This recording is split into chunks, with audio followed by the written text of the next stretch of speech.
ચંદન 2 વર્ષ પછી ચૂંટણી છે લોકસભા લોકસભા અને વિધાનસભા ભેળી છે.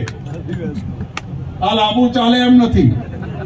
વચ્ચે સાહેબ બેઠા છે વાણમાં, એક જણો આ બાજુ હલેસું લઈને બેઠો છે ને એક આ બાજુ આ બાજુ. એ હલેસું ચારે બગડે કઈ ખબર નથી.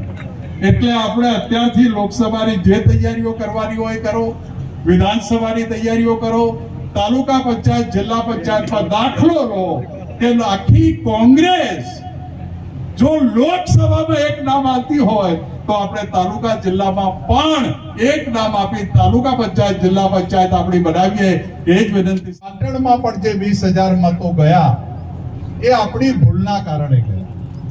કદાચ પાટણના 20,000 નોટાના મત આપણને મળ્યા હોત તો આજે ચંદનસિંહના નામનો પણ આપણે ગુલાલ ઉડાડતા હોત. એટલે આપણે ચિંતા રાખવાની છે.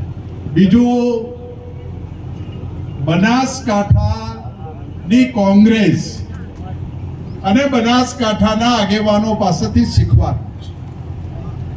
માત્ર પાટણને નહીં, આખા ગુજરાતને નહીં, આખા દેશને શિખામણ આપી છે બનાસકાંઠાની કોંગ્રેસે.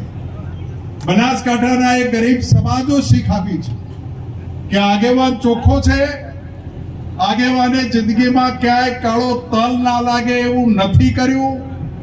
આપણી લડાઈ લડે છે અને એની પાસે પૈસા ના હોય તો આપણા પૈસા આપણે એને ચૂંટણી જીતાડીને ગુલાલ ઉડાડી શકીએ છીએ. એ દાખલો બનાસકાંઠાની પ્રજાએ બેસાડ્યો. અને તમે એકતા કરો. જો આ એકતા બનાસકાંઠાએ ન કરી હોત તો ગેરીબેન ના હોત. અને આ એકતા કરવામાં થોડાક આપણે પાછળ પડ્યા અને ચંદનસિંહભાઈનો ગુલાલ આપણે ના ઉડાડી શકીએ. ચંદન અકળાઈ નહીં જવાનું.